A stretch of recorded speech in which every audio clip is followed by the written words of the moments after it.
And we are live on Facebook, ladies. How are you this evening?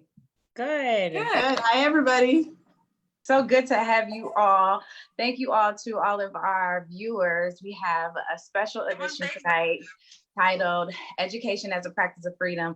I am so excited because I get to lead this conversation with my friends who are also amazing educators within K through 12.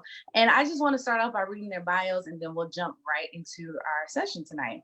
Feel free to like, share, text your friends, let them know that we are live now so they can get on. So first we will start with Miss Sienna McCray. She is an educator, entrepreneur, addicted, believe me, addicted to student growth, creative ideas, and people who think that the two belong in education. Sienna is the Dean of Students at Concord Junior High School in Elkhart, Indiana, and founder and CEO of A is for Apple Pie. Sienna specializes in curriculum and instruction, behavior modification, and teacher development. She has led review teams for the Department of Education, Advanced Ed, Pearson's Testing, Ball State University, Youth Service Bureau of St. Joe County, and a host of local projects, both in and out of education. Her leadership work spans across public, charter, and private education. In addition to her industry and school leadership, Sienna's hard work is as a founder of her educational cooking company for kids, where kids are cooking to learn while learning to cook. Sienna holds a bachelor's degree in education from Indiana University of South Bend, a master's degree in educational psychology from Ball State University, and was recently named to the prestigious Woodrow Wilson National Fellowship, where she earned a second master's degree and an MBA in educational leadership from the University of Indianapolis. Please welcome Miss Sienna McCray. Yes, snaps for her. Then we have my college big sis here, Brandy Vardaman. She hails from the great state of Indiana, where she received her BA degree in psychology from Indiana University. As a leader and lifelong learner, Brandy believes in the power of storytelling and the difference it can make in continuously reimagining schools for our children. Throughout her 17 years in education, Brandy has honed her teaching practices by highlighting and sharing the experiences of her students while infusing joy and maintaining the highest bar of rigor. Her partnership with the Knowledge is Power program, better known as KIP, began in 2009, where her impact has been meaningful and lasting. She helped to establish the very first elementary school in KIP NYC by serving as a founding teacher. Since then, her initial efforts have expanded the elementary band from 1 school to 7 schools spanning across Manhattan, Brooklyn, and the Bronx. She founded KIP Star Harlem College Prep Elementary, located in Harlem neighborhoods of New York. The school educates students in grades kindergarten through 4th grade, where there is a marked focus on integrating arts, literacy, and historical connections to Harlem throughout the curriculum. Brandy remains as the principal of the school, where the mission and vision of the school are characterized by its power values, perseverance, ownership, wonder, everything with excellence and respect. Please welcome Ms. Brandy Vardaman.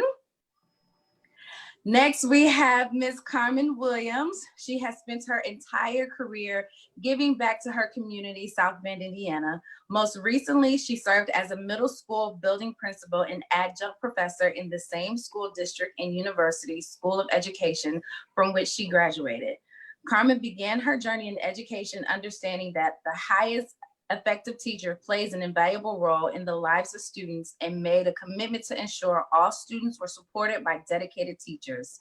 Under her leadership, her school has earned its first state accountability A grade, increased enrollment by 11%, and decreased exclusionary discipline practices by 25%. Carmen's school was the only one in the district to earn the distinction of family-friendly school for a 3rd consecutive year. She is currently pursuing a doctorate in educational leadership through the Harvard Graduate School of Education with a commitment to lead systems valuing educator effectiveness and community engagement for high student growth and achievement. Please welcome Ms. Carmen Williams. Last but certainly not least is Miss Crystal Allen. She is a native of Selma, Alabama, and the founder and CEO of K. Allen Consulting, a doctoral candidate at Columbia University and a well-respected former school teacher.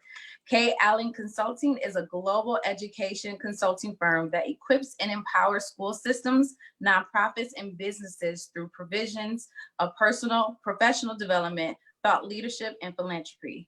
Having served over 150 schools and organizations within the United States, South Africa, and Nigeria, K. Allen Consulting Team and Consulting's coach and develop organizational leaders through customized one-on-one sessions and whole group workshops, design curriculum and programmatic initiatives, design organizational strategic plans, provide thought leadership within matters of diversity, equity, inclusion, and donates thousands of dollars annually to K-12 schools.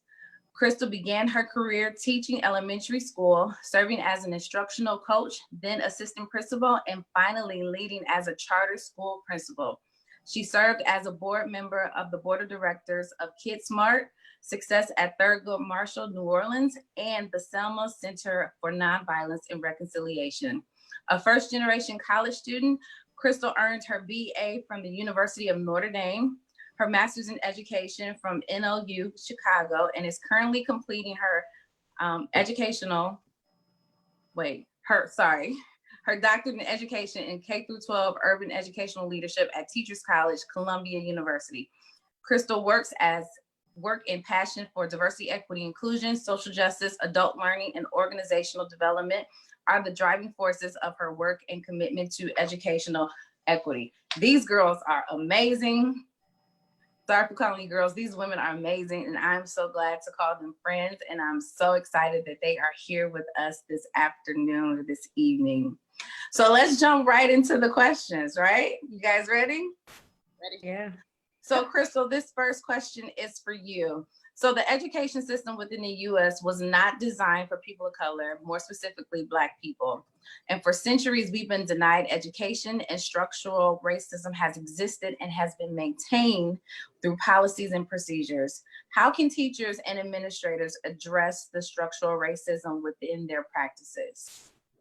So thank you so much, Gina, for creating this space to begin with, and I will say that for me, there are 7 key areas that stick out amongst many different areas in which we can really think about what it means to dismantle all the different forms of racism that show up and white supremacy, within K-12 settings. I think one is thinking about the school vision that we create for a campus at large. Who's informing that vision? Who defines what excellence looks like? To what extent are we truly inviting parental voices and community voices to inform what the school will be? Or do we go with a narrative that is white dominant in nature? Or even if we are Black and brown, particularly if we are from middle class context and beyond, do we believe that we know best and we know better? Therefore, we will dictate what the vision will be for an entire community. I think vision is one area. I think the second area is hiring and selection. I think there is something to be said about representation. Do we see ourselves not only in teaching positions and not only as aides and paraprofessionals, but are we principals? Are we assistant principals? When we talk about charter networks, are we actually CEOs? Are we C-suite leaders? Are we on the board? And when we're on the board, are we the chair of the board? Do we have officer positions? So I think until we begin to infiltrate every single ounce of the educational system, we can't truly say that we are Black-led and Black-governed. We can't say that we have been given permission to be in certain spaces, but until we have total voice and decision-making power, it's still a white dictated system. I think the third thing I would say is thinking about finance, even in procurement. A lot of times when we're spending our dollars, when we tend to think about Black and brown folks, systems are spending dollars in food, they're spending it in entertainment, not necessarily in professional services. So if you look at the vast amount of the biggest contracts that school districts, whether they're traditional or charter, are spending, they're still to white companies and they're to white male-owned vendors in particular. And so I think there are a lot of different areas, from staff culture and climate to curriculum instruction, what we are doing for our kids, to disciplinary practices. All of those are examples to say that the reality of an Amy Cooper, right, is actually very alive within classrooms and within buildings and within administration as well. Wow, that's so good. A lot of you do curriculum instruction, and you just mentioned this. This question is not on here, but this sparked this question. So this is for anyone. How much control does teachers have over the curriculum? Are they bound by the state, what is mandated for them to teach? Or can they go outside of that and to invite some of these voices or amplify Black and Brown voices within the classroom? Any one of you can answer that. I think the short answer is yes. I'll The state does mandate curriculum research-based. It mandates that the curriculum be aligned to state standards, and those vary by state. At the same time, teachers, through their contract, are typically allowed to supplement and find additional resources, and we really must push them in that direction. It takes more time, more energy, more effort, and we have to do it. Yes. And I want to actually just jump on top of that, because I think similarly, while yes, they need to be aligned to state standards and there are certain criteria that they need to meet. I think that after we've chosen, whatever curriculum that we're going to put in front of students, I think the biggest bang for our buck is actually about having those conversations with the teachers that we're putting in front of kids, because I can choose a curriculum that really, really tells our stories. But if the teacher who is presenting that information is uninformed, then it's still just a book with information in it. And so having teachers who are informed to teach the best curriculums is another piece. But also, no curriculum is perfect. And if it's not going to be perfect, then we have to make sure that we're actually educated enough to fill in the blanks, because what's worse than not giving a child correct information about their heritage is giving them wrong information. Sometimes we, in our journey to do well, we do wrong. And so just when you know better, you do better, but we have to make sure that we are not forgetting about the people who are charged to teach these children. Curriculums don't teach kids, people do. And so we gotta make sure that the people who are at the front of the room are legit and they actually understand the pathology and the history and all of the different pieces that we're trying to put in front of kids, so that when they grow up, they will have the tools in order to break down some of these systems that Crystal talked about earlier. So good, so good. So Carmen, this question is for you.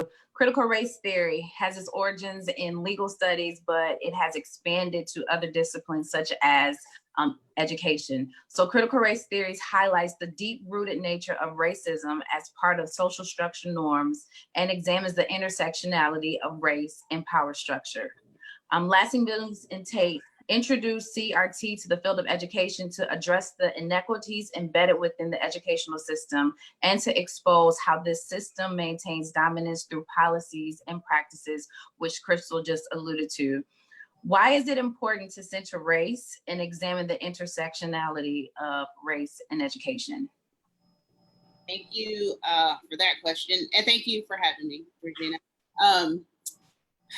It is imperative that we center our inequities on race, because if we don't, we'll confuse the symptoms with root causes, and we'll go hard after symptoms, and we will try to differentiate education and make sure that academic needs are met, and we'll put in millions of dollars into professional development for teachers. And we haven't addressed the fact that these inequities came before, and Band-Aids aren't going to fix this. You think about school funding. That's a systemic structure. Schools are funded out of local property taxes, and we know that our neighborhoods are built on racial inequities. We know that there was redlining. We know that there was white flight to suburbs. And so why are we still funding schools on local property taxes?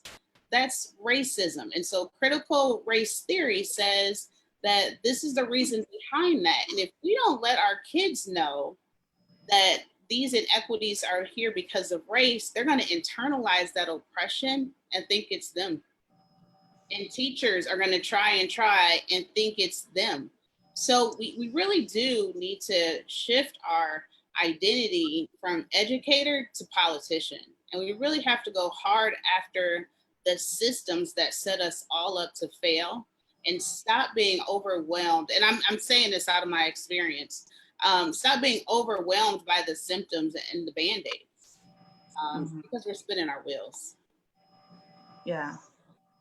So you talked a little bit about this next subject that we're going to go into, which talks about segregation still being within our school system. And Sienna, this question for you is for you.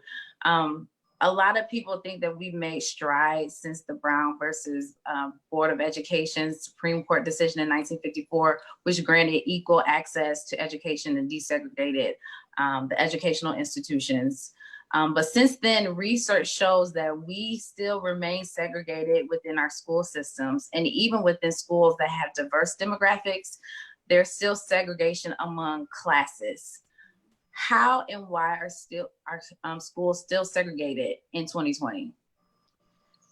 Yeah, thank you for having me, Gina, and hello to everybody. You know, the thing about Brown versus Board of Education, that was it 1954 and 1955? That was not long ago at all. And so when we talk about desegregation of schools, we're still talking about our parents and grandparents. And I look back in my own life, we were bused 35 minutes away in the 80s in an effort to desegregate schools. So we're still, as Carmen was saying, kind of working on these symptoms and doing band-aids towards true desegregation.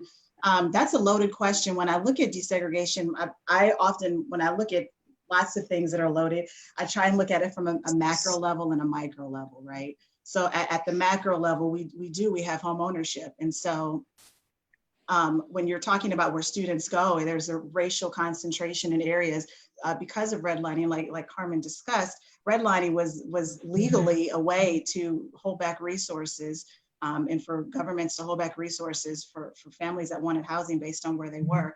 So then there's racial concentration in students going to schools in the areas where they are. But not just redlining. I think even when we start talking about schools of choice, because historically we've been trying to self-correct over years. We've got busing, we've got school choice, but we haven't really discussed this. So, you know, another band-aid we talk about school choice, which is a whole nother thing. I remember I was in a graduate course and my professor was teaching and he was going on about school choice and he said, school choice is nothing new. We've always had school choice. It's called home ownership. And I sat in the back of my class and I said, who? Home ownership was never just that easy where you could just move into the district of the place where you wanted your kids to go to school. And so I sat in the back of class and I was just puzzled, like, this is an MBA program. Like, he just said that all you have to do is move into the district that you want to go into. It's not that easy. So even when we're looking at school choice, it's where do you want to go? At that point, students are leaving schools, lower performing schools, and going to higher performing schools. And then what are the schools looking like for the students that are left? So that's on a macro level. On a micro level, within our buildings, I always look at what classes are the students taking. So when I see students taking classes, especially at the high school level, I did some work at the high school level. How are students selecting classes? How are they being encouraged to select classes? Lots of minority students were taking athletic classes, which is okay, but are they being encouraged to take other more academic courses as well? So on a micro level, I was looking at what classes are the students taking. And then I'll say finally, kind of my personal thing is gifted and talented programs.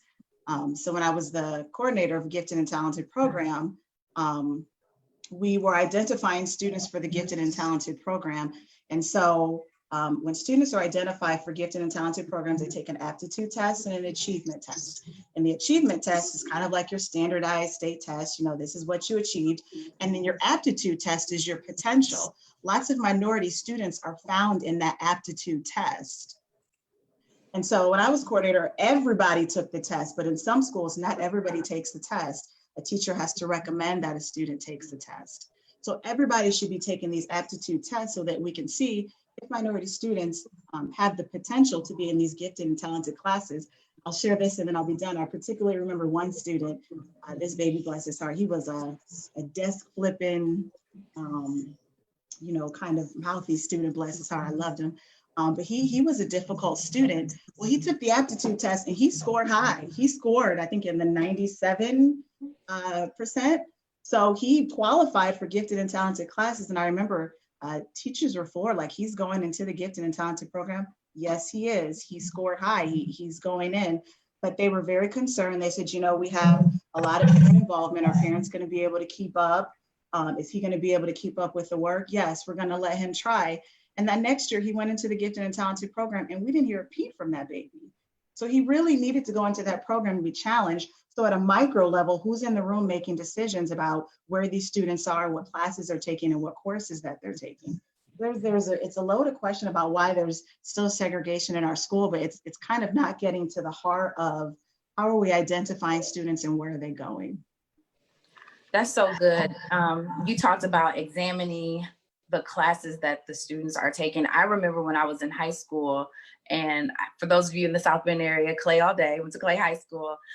And yes, Carmen and I went to high school together. But I remember my English teacher kicking me out of English class because I was taking regular classes. And she was like, you're getting straight A's on everything. Like, you need to move up to honors. And I didn't want to move up to honors. I thank God she forced me out of her class. But one of the reasons why I didn't want to go is because it was so white. Because I was like, all of my friends are in regular classes. I want to be with my friends. But she literally told me, like, you cannot come back to this class. She registered me for the honors class. And so I had to attend the honors class. And then that kind of broke for me, that I started to look at, okay, what other classes? My counselor didn't force me to do this, but I took it into my own hands to say, okay, what other classes am I excelling in that I can push myself and go up to the next level? And so I went to my counselor and I started registering for more honors classes because I was doing so well in those classes. So I think like you said, we need to examine who, the type of classes that the students are taking, but teachers need to encourage their students, if they see that they're excelling, to push them to challenge themselves or to do a little bit better. So this question is for all of you. What are some of the potential remedies for addressing school segregation? And Sienna alluded to some of those, but do you guys have anything that you want to add? Yeah, I think one thing that comes inherent to me that is like deep at the root cause of much of it is the way that we center whiteness. I think that when we really examine our history as communities of color, we come from a rich history of high quality education in the Black community. This is much prior to integration, even when we start our story, not with slavery, because our story doesn't start with slavery. Our story starts with our African heritage, and we think about the way that African children were actually educated and the different ways in which we as Black and brown folks showed up to create a way out of no way to still educate our own children. It has always been inclusive, holistic, loving. It has always been a deep inherent belief in the brilliance and the genius of Black children. When we start talking about conversations around segregation and integration, I think currently, often we're talking with a white gaze. It is with an assumption that whiteness is the North Star. It's with an assumption that the more we insert white children into a space, the better the school will be. It is with an assumption that the Blacker the school is, the worse the school is. And so I think there's something to be said about us addressing anti-Blackness and the way that it shows up, and really debunking this idea that Blackness means that we're not intelligent, that we're inferior, and that Black institutions are less than white institutions, or are institutions that have proximity to whiteness. So that's one thing. I think the second thing is really trying to think about how we allocate funds and resources so that we really have equitable chances, to get to the same outcomes. And I think third, when we look even at some of the most integrated spaces, right, across racial lines, our Black babies are still struggling. These are in private school contexts, this is in charter school contexts, this is in traditional public school contexts. When we look at the numbers, it's one thing to say this is an A school. But let me actually break down how your Black students performed in this racially diverse school, how your Latino students perform, and those numbers are not aligned, right? And so there's something still to be said that even when a Black child is in a mixed setting, how is he, she, or they viewed, right? How are they taught? How are they engaged with? Because there's still something happening whereby our children are not being deeply served, even when they're in mixed settings. Yeah, so Dr. I love that. I love that you said that, because I think, Crystal, as you were saying, even if you look at high performing schools, when you look at the breakdown of their data, how are students doing? And it's not fair for any one group of students to be doing better than the other students historically in a building. That's a problem. I love that you touched on that. Thank you. Yeah, yeah. I think the other piece. Go ahead, Gina. No. Oh, it was. Brandy, go. Oh, okay. Well, no, I was just gonna say the other piece of it, I think, is this idea of the obstacles that are created, and how when you sit at the helm, you actually have choices. You actually have choices in whether or not you're going to tell a child to, like, navigate that and figure out the best way to overcome the obstacle, or either you're going to remove it, so that you can see them be successful. And so, you shouted out Clay High School. I ain't never been to Clay High School. I'm sure it's a great high school. School in Indianapolis. Shout out to the Rockets, but we didn't have a lacrosse team. Not that I know of. We had basketball. We had we had baseball. We had the good old sports. At my school we have gymnastics. That's an expensive sport for children, and there is some bridging capital that comes along with those pieces. And so it's about creating those opportunities. Those children have to pay a cent, and every child at my school is Black or brown, every single one of them, and they don't have to pay anything. And gymnastics is actually a core subject, so it's not something that you sort of like opt into. Everybody's going to get access to this. And I think it's also about not just paying attention to all the academic classes that they're taking, but also the arts classes that they're being afforded the opportunity to take part in, because those pieces are going to show up later, as we start to think about, like, really them in society. But I think the other piece around that is this idea that because you go to a Black institution, it's not of the highest quality. And that's not true. And we can, roll that all the way back down to a pre-K or kindergarten program. There is excellence there. And so I think that, just like, again, with this idea of the whole child in mind, I think it's really important to make sure that we are creating an entire educational experience for a child. So what I hear you all say is that there needs to be a paradigm shift with how we look at education and its proximity to whiteness. And then I also hear you say, and I follow this in higher ed too, you have to look at the disaggregated data. If you want to know that you are being successful, you need to see how your Black and brown people are doing. And if you are successfully educating them, you're successfully educating everyone. So this is good. This is really good. Brandy, this question is for you. I don't know, someone already alluded to this, but representation, it definitely matters. And in a 2016 American Community Survey of the demographic breakdown of administrators and teachers, data shows that 75% of public school principals and assistant principals are white, while 12.9% are Black. Also, 80% of public school teachers are white, while 7.7% are Black.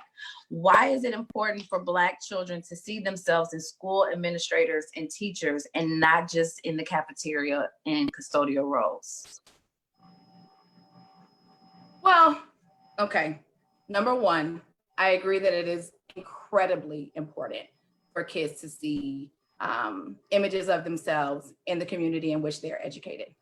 I want to pause on the administrator's part, because I had a Black pre-K teacher, and I didn't have another Black teacher until I was in the 7th grade. But what I do remember from elementary school was Mr. Brinkley, who was our school custodian. He inserted himself into the fabric of our learning in such a way that he is someone that I still remember. I remember I was in 2nd grade. We kind of rallied for a whole day of appreciation for him, because he was just that important to us. He showed up in our classrooms, like, he practiced spelling words with us. So he was not like, for us, he was not just a custodian, but he was someone who was really woven into the fabric of the schooling that we were getting. And so I have to say, I think that there can certainly be an and here. I don't think that necessarily has to be sort of like an administrator or a custodian. I think the more people that you have who are represented, who look like the children that you are educating, the better. I think as far as the administrator piece goes and as far as the teacher piece goes, I think those pieces are really important. I think what's even more important, once you get past checking the box off, have I hired enough people of color, this, that, and is about the experience the children are getting. Are children in a room with a person who looks like them, who is sharing the space, who is validating their experiences, who is inviting their family into the experience of education? Or are we just creating another layer of power dynamic and, just walking through this because we assume that they're shared experience? I think that can sometimes come up too when you think about this idea of representation, is the assumption of shared experience, when the bottom line is we all have a story to tell. I told you I was a storyteller, and that's what it's about. It's about honoring the experiences and the stories of our children and our families. So yes, I absolutely believe that representation matters. I think that, I think that it is very helpful when kids see mirror images of themselves. It is equally as helpful when those images are participating actively, inviting children to be active participants,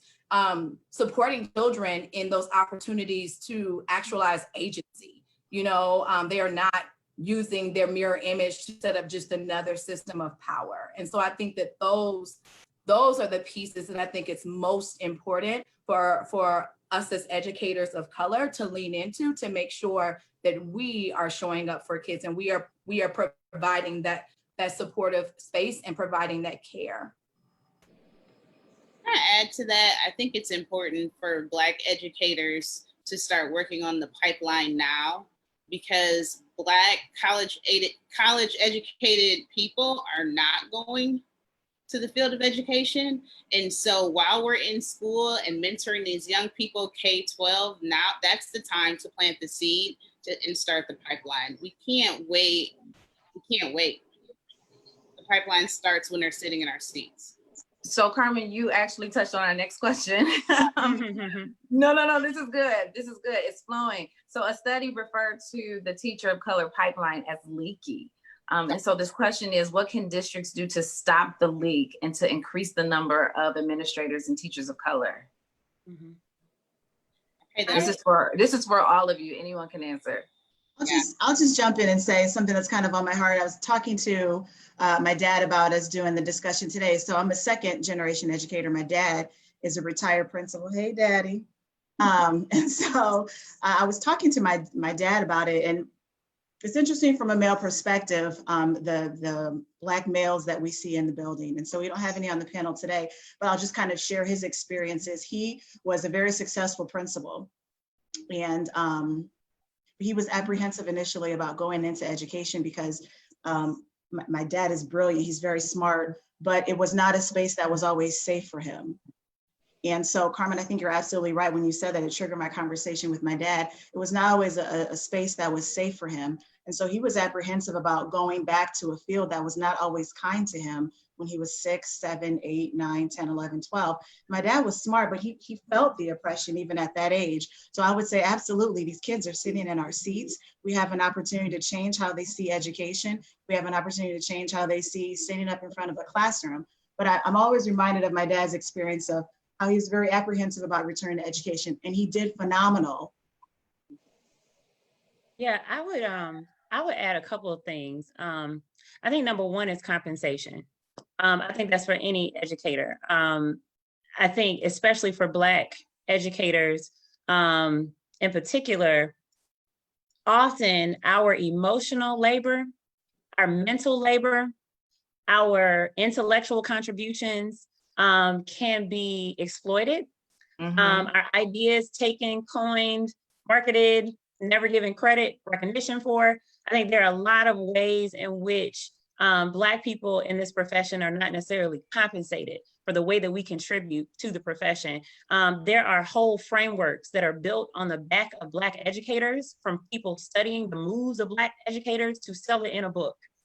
Never to have those Black educators credited for those practices and those moves, right? If I turn on one more YouTube video. Yeah. If I turn on one YouTube video. And that's, and so that's one part. I think the second part is our voice. There is something very monumental that is happening across this country, and we all see it. And yet at the same time, it is infuriating to know that the concerns that you have given over and over and over and over and over again have just not been listened to, right? To now be awakened to the things that people have said years after years. We have had plenty of dynamic Black educators all across this country actually leave the profession. Some of them not even asked to have an exit interview. And when they are given an exit interview, no one's reviewing that data. No one's talking about what actually pushed them out of those systems. And I think until we're honest about the way in which Black educators experience oppression on the job, via microaggressions, via not being heard, via inequitable promotions, that type of stuff is about inclusion and real equity. So it's one thing to recruit us, but how do you treat us? How do you engage with us when we're here? And Maya Angelou once said that people may forget what you say, people may forget what you do, but people will never forget the way you make them feel. Yeah. Right. And that's what we need to be talking about. We need to be talking about the root causes for Black exodus out of the profession. That's good.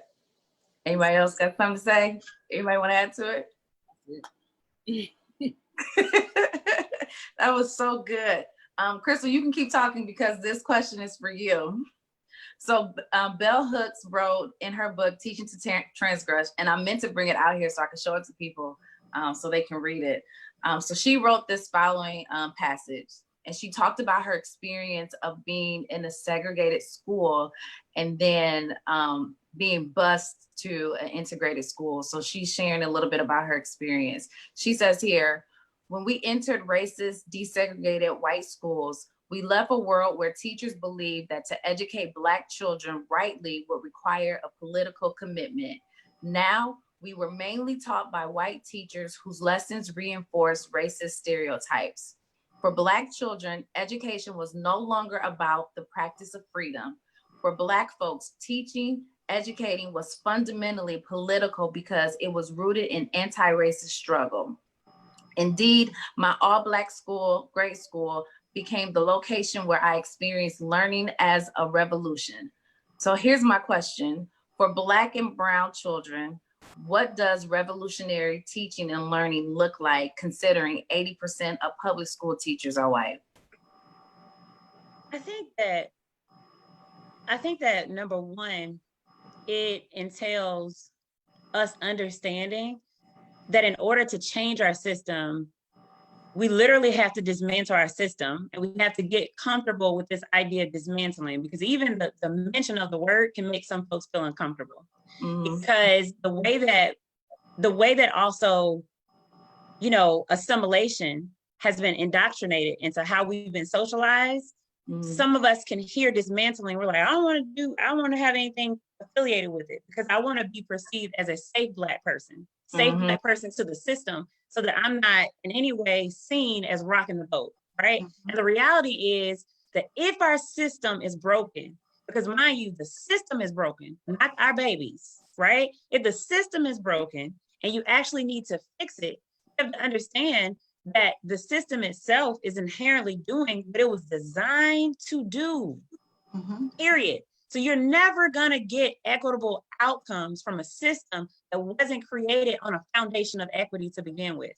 And so part of that means that when you look at the origins of public education in the United States in particular, our educational system was founded on the premise, and this is like direct quotes from the 1700s, even marking back to the first teacher's journal in Massachusetts. Public education was created to enact mass social order. Hear me, mass social order. It was believed that it was the quickest way to essentially train what was considered to be the savages, right? That's a loaded term. So if schooling is about indoctrination to how I want you to behave and how I want you to think, then I think about the standards and who's writing the standards, and I think about curriculum. It is intentional that you do not learn that the refrigerator, that the ironing board, that the iron, that menstrual pads, that water guns, that the mail system, that the GPS system, that the filament in the light, that the traffic light, all these things are Black inventions. Because what happens when Black children, white children, any child in this country begins to understand the deep, rich contributions of communities of color? You just might believe that you can do anything. You just might awaken to your own power. And so if I begin your narrative with slavery, if I begin your narrative with the Trail of Tears, if I have you actually think that Christopher Columbus discovered this United States of America, if I have you only indoctrinated to white inventors, right, and white architects, then you inherently begin internalization that white supremacy is the way. And so in order to begin to change that, we actually have to get at the root of changing what materials we're putting in front of children, whose history we're telling. And to be honest with you, we have to think about this African proverb that a story is often told by the hunter. But what happens when the lion gets the pen?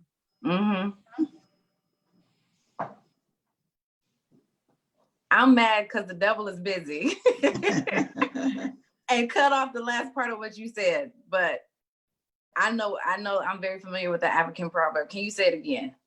Because of the proverb, yeah. Can you hear me? Yes, I can hear you, but you're a little I'm frozen video. Yeah, okay. So what I was saying is that inherently the African proverb is that, you know, often the story is told from the position of the hunter, but what happens when the lion actually gets the pen? And I think there's something to be said about to what extent when we integrate Black and brown figures, are they seen as secondary and not primary? Are they seen as a supplement for Black History Month? Yeah, that's a hot button. I think are they seen as ancillary, right? And not primary to the core of what we teach children, you know? And so until we start believing that Black and brown identity is just as important to be central, the way that we center whiteness, we're never actually going to get anywhere, because whiteness will always be the core, where Black and brown identity will be sprinkled when it's mandated. I think that's a hot button, like when you were alluding to what happens during Black History Month. So like, as we've been having these conversations surrounding education and what we're doing, I've been thinking and reading what's the point? What's the point? What are we doing as we're educating children? If and when there's this dismantling, what's the point? What's the point? What's the overarching question? What that needs to be answered here? And so I've been thinking lately, just like as far as not seeing our own history as the kids are in school. It should not education teach us about ourselves? I think that's the part that's missing. Should not education teach me about myself so that I'm empowered to use my true self in this world? And should not education teach me about my world? So about myself and about my world. And so I was thinking the other day, like, isn't that true college and career readiness? And if I personally feel that that is true college and career readiness, then what are we doing in the other college and career readiness that we have going on? I would want a world where our students are learning about themselves as it pertains to a world for college and career readiness. And I can tell you that when they get to college, a lot of times their first cross-cultural experience, or 50% of their cross-cultural experiences, happen for the first time on the college campus. So then now we have to deal with them not learning about how to deal with different cultures, because for the first time they're experiencing it and being exposed to it on the college campus. So hence where my job come in as a chief diversity officer to try to help educate them about history that they weren't taught through the K through 12 system, which leads me to my next question that I'm seeing a lot of people talk on social media about. How come I never learned about this Black history within school? Like, how come we didn't know about Black Wall Street? How come we didn't know about what really happened to the Black Panther Party? I remember being in my PhD diversity class and we watched Selma for the first time. And one of my white classmates leaned over to me and was like, so those FBI statements that's coming up on the screen, is that real? And I was like, you didn't know?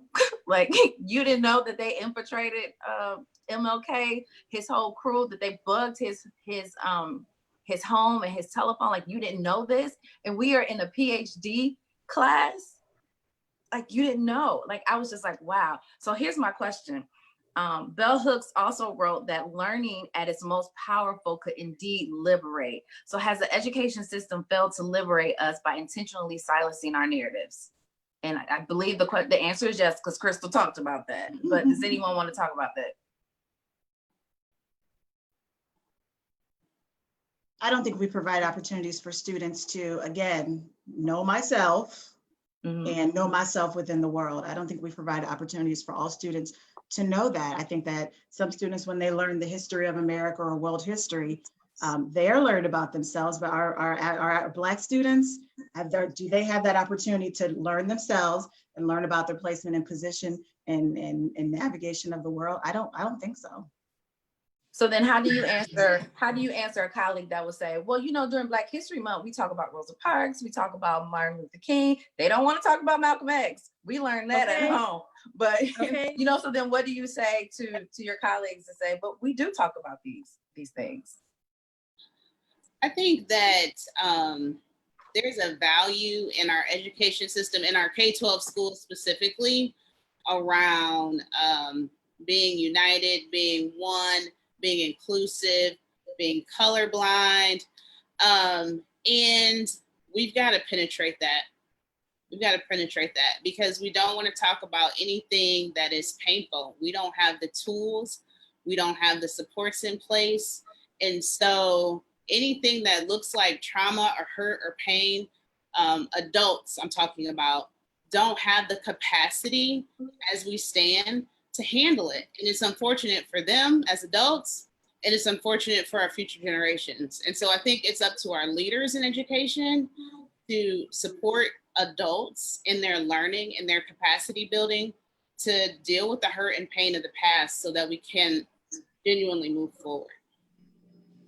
Carmen, I think that's so key. What you talked about is like this idea of the pain and the trauma. I think sometimes as school teachers, we feel like that is the job of the social worker or the counselor. And I don't necessarily know that if that is sort of not our discipline, that we always feel confident or equipped to go down that path, that we have the tools so that we don't like mess it up sort of situation. And I think that one mistake that is also made in education is that we do kind of jump right to curriculum before we confront the trauma that is, you know, layers upon layers upon layers down. That is the reason why we put forth the curriculums. That is the reason why we go along with the okie doke. That's the reason why we don't put up a finger and say, hold up, everybody stop, wait a minute, because I'm actually not doing it. Because actually haven't explored the layers of trauma that inform those decisions or indecisions on our parts. And I think that when we talk about the adults in the building, I think that when we make or do not make those decisions, we are active participants in not having education that is liberated. We are constantly sort of like putting things in a box, whether it's active or passive, but we are working within a system that we didn't create, but we are operating very actively in it. Brandy, I love what you shared, because I think that the reality too, even when you think about COVID and distance learning, some of our children felt a sense of psychological and emotional liberation not being in our buildings, right? And so when we think about what some of our buildings are like in terms of culture and climate, it feels like a military environment. And if we don't teach if we don't teach our teachers and ourselves and our leaders and everyone how to be trauma informed, to understand, to understand our backgrounds and our communities and things that are happening in the world, but also if we don't understand what it looks like, sounds like, feels like, we are perpetuating it ourselves by suspending you for 5 days because you don't have on a black belt versus a brown one, right? By putting you in a hallway because you slanted a little bit to listen to me, when the reality is that if your eyes are on me, you could still be learning what I'm saying, right? And so I think there's a certain level of policing of Black and brown bodies of our children that's also very traumatic, that when we again think about the roots of that, we're not controlling affluent children's bodies, and we're not controlling white kids' bodies. We're controlling Black children to tell them where you need to be, when you need to be, when you're going to eat, when you're going to go to the bathroom. And all of that is slave culture. And we want them to be grateful for it. We want them to be grateful for the structure and the free food. Right. So when Sarai entered kindergarten, and I still do this to this day, I go and have lunch with her. And there was one particular lunch aide that got on my last nerves. Like every time I went, she was yelling at the kids, sit down, be quiet. And I'm like, they're 5. And this is probably the only free time that they have. And you are yelling at them. And like, it really seemed like, it seemed really militant. And so I went and I talked to the principal. I was like, what kind of environment are you creating for your students? I was like, because right now it feels hostile, and I'm a parent and I experienced this at lunch. And so supposedly she talked to the lady the next time, she wasn't yelling at the kids, but that it just reminded me of the school to prison pipeline, because I was like, this is kindergarten and she is yelling at these kids, sit down, be quiet, got time out. And I'm like, what in the world is going on? Like, it was pure chaos. So I'm glad you brought that up. So how, this question isn't on my sheet, but how can parents, one, advocate for their children, for their Black and brown babies, and then 2, how can we educate our Black and brown babies when they are intentionally not hearing or seeing themselves in the curriculum or being taught?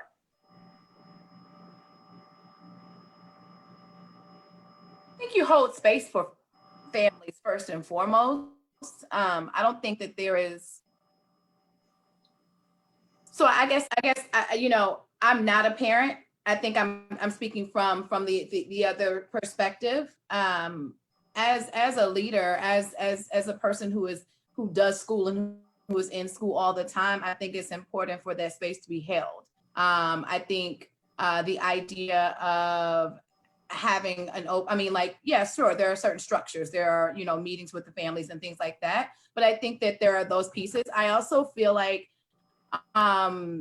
there is space for true partnership to form. And so when we talk about like, how can parents advocate for their kids, I think being involved is probably what most people would say. But the reality is, my mother was a single mother. And so how involved can you be when you are taking kids and you're working and doing all of these other things? And so it's about creating the conditions. Being involved doesn't necessarily mean that you are always at the school. Being involved could mean that you are just calling another parent to check on them, or you are baking something at home and sending it. It can mean a lot of different pieces, but I think that communication and staying in touch, whether that's through a note or the phone or computer, I think there are a lot of different modes, now in 2020, it's not the way it used to be. So there's a lot of ways to contact the school community. So I think that those are some of the ways for families to be involved. I mean, in New York, we have a whole lot of marches for a whole lot of things. And so I think that in New York in particular, marches and rallies and all those pieces to advocate for equal funding for kids and things of that nature. Those are some of the ways that families can get involved in order to make sure that there's equity at the very most basic level, just making sure that all of our kids, and when I say our, I mean all the kids in New York City, are receiving what they deserve in an education. Yeah, I'm a parent, but I was at one point single parent working real hard. So it did take a village for me. But as a building leader, we put in parent liaisons because, like someone else said, we have, I think it was Sienna, you know, we have parents that experience trauma in our schools and they don't want to come to our school. Like, that is a trigger for them. And so we set up parent liaisons that were connected to the school and the neighborhoods and the families, and they could talk real talk and then channel questions and concerns through the liaison. I think that's a scaffold, right? That's a step that could help meet some needs. I think the other thing is schools need to understand that we work for our community. We work for the parents, whether they show up or not, we work for them. And so we need to shift that conversation and give parents more power. And how to do that is a slow process. When you have transient populations, there's a lot of mobility, it's even harder. But I think that's our responsibility as educators. I think in my role is in working with I would parents, piggyback I've kind of on that about Carmen, Chris, I think in my experience working with parents, I think I have kind of looked at a different way of celebrating parent involvement. I think historically, even myself, we've felt like, you know, if the parent shows up, what's our percentage of, you know, parents that come to parent-teacher conferences, and all of those things are very important. But I will say in my work with parents, I have seen a different way to celebrate parents in terms of involvement. So as some parents show up, some of the things that they're teaching, you know, their kids at home is very dangerous. So sometimes if I have a parent that I don't necessarily see, but I know they're doing the work at home, I celebrate that parent involvement. So I think I've come to look at parent involvement a little bit differently as I work with parents. Yeah, I would add, and I think my Wi-Fi is just being all kinds of janky. It's the devil. No, I was like, it's just the devil. Because Sienna started talking, I was like, oops, wait a minute, there's a lag time. I'm so sorry. But no, I think that honestly, knowledge really is power. And if we think about that as a phrase, and we think about the history of structural racism in this country, even tracing back to the Willie Lynch letter. And if you're watching this and you don't know what the Willie Lynch letter is, I want you to Google it for real and like legitimately read it. The idea of putting information inside of a book and having it be thought of as the surest way for, you know, Black folks and other communities of color to not have access to it and not know it is a real concept that people bank on to this day, even in the school system. And so I think that, like, I'm always cognizant of allowing and making sure that our families know their rights, like no special education rights, know what you can summon a school district for in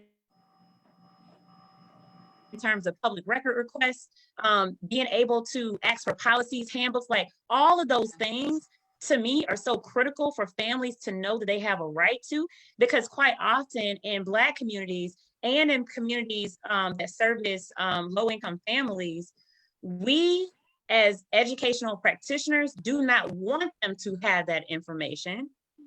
Because if you have that information, that means that you can hold me accountable to that information. And we know that within affluent communities, and we know that within certainly predominantly white school communities, parents will show up and parents will demand based on the language of what they perceive their actual rights to be. And schools will change whole rosters to accommodate. Absolutely. Schools will create new programs to accommodate.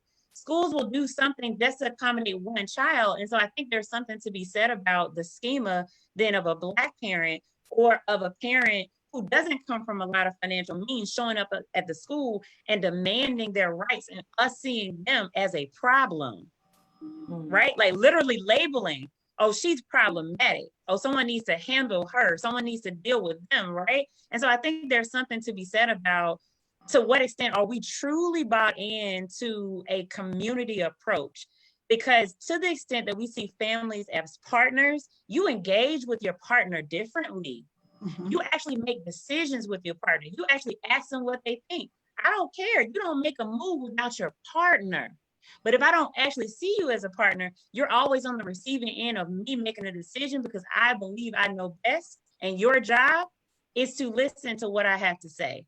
And so I think that there's a paradigm shift too that needs to happen to say, I don't care how much money you have.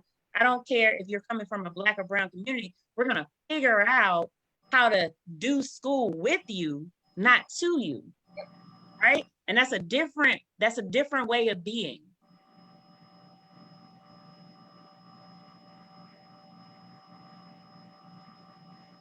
I think that was the last of it. Yeah. Was trying to catch up with your Wi-Fi. That's so good. That's so good. Our time is out, and I just have one more question for you all.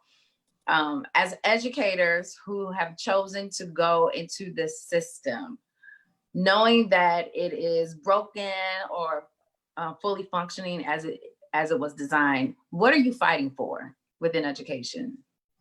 I'll toss it to you, Carmen, first, because I see you first on my screen. What are you fighting for within education? I'm fighting for the future generations. I know somebody fought for me. They died, they bled, they prayed. I just think it's an honor to be in this fight. And I know that we may, in our lifetime, may not see we may not see equality, but we don't stop fighting. We don't stop hoping. So I'm fighting for our babies. Yeah. Brandy, what are you fighting for? Yeah, I think similarly, I'm fighting for the babies. I think I hold the babies and I hold my teachers. I hold them both in my heart equally. I am fighting for a different experience with school because it is something that stays with you. I don't care how much money you get, and I don't care how big your house is. Your experience with education is the thing that stays with you, and it shows up in every interaction that you have. And so I am fighting to make sure that it is one of grace and one that honors the humanity that lives within each of our kids, that lives within the grownups within their village, and that lives within each of our teachers who are so dedicated and work so hard to be a part of that. Sienna, what are you fighting for? I think I'm fighting for access and removing of barriers. At this point in my career, I'm really just focusing on a removing of barriers that are put in front of our children so that they are denied access to success. And I'm also fighting for safety, emotional safety, physical safety. I'm fighting for our students to be in places where they are safe. And here's the thing, as we talk about education as a tool for freedom, that's for all students. It is freeing and a sense of freedom for white students, Asian students, Hispanic students, for those students also to learn about Black history. Everybody will sense a sense of freedom when everybody is informed. So removing barriers and providing access and creating safety. I feel like it is my dream that every student would walk into the building and feel good. Feel good at the locker, in every class, wherever they choose to sit, in the cafeteria, when they get on the bus, when they get off the bus. I am fighting for every student to feel emotionally well and safe whenever they go to school. Crystal, what are you fighting for? Right now, I'm fighting for a strong Wi-Fi, girl. Listen. It's the little things. I have gone from my computer to my phone. Let me tell you, Black people are resilient. Do you hear me? Okay. You hear me? We don't give up. Listen, we don't give up. Brandy knows that find a way or make a way. Say it.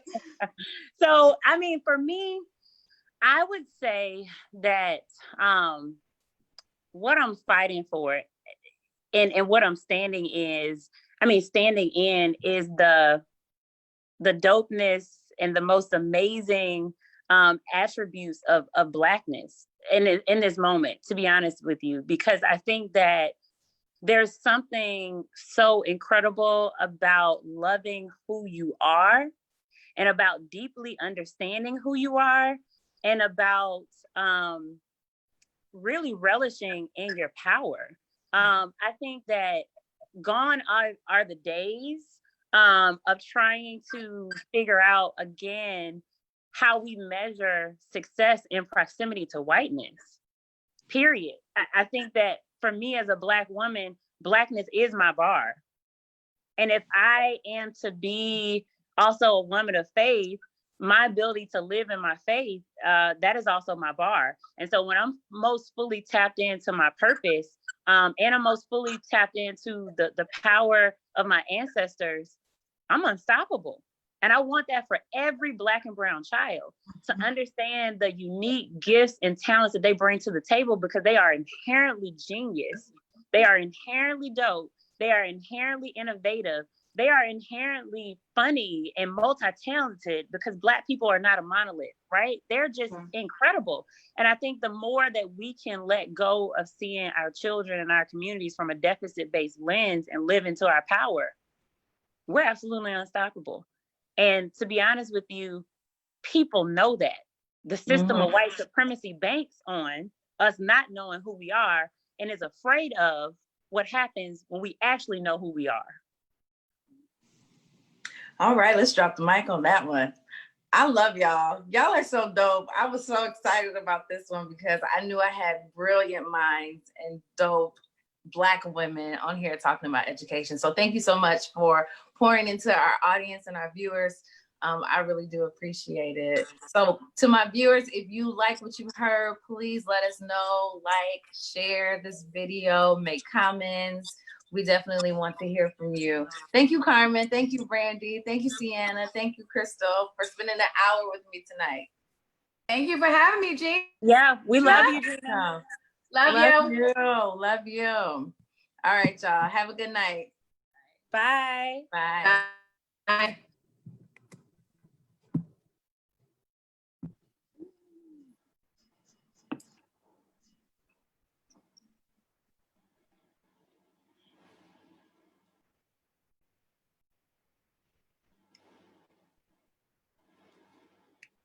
Is that it?